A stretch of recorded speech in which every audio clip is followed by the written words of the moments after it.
build cool results. First off, let me say that a column can have an alias. Now, without the alias, it'll simply be the normal name of the column if it's coming from a table, but if you're using an expression, it's best to use an alias so you don't end up with a null name for the column.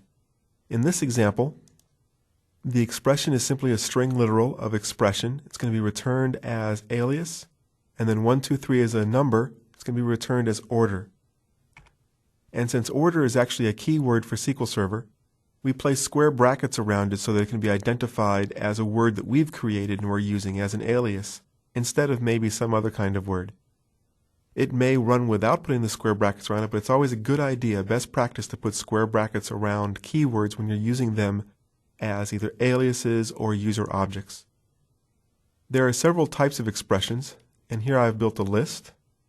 Control R to remove the result pane. There's numeric constants, string literals, dates, which can be placed together in several different methods. Of course, mathematical operators could be used within an expression.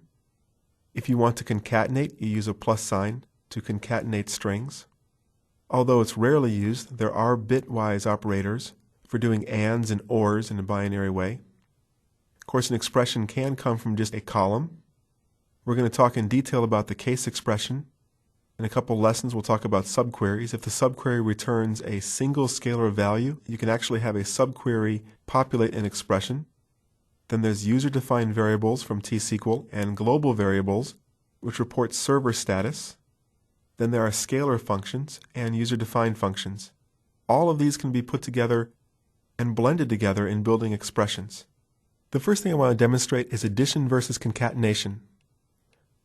And this is because the plus sign operator is actually overloaded, so it can either add or concatenate depending upon the data types involved. Pressing F5 to execute. In this simple example, the first one is obviously addition, and the second one is concatenation.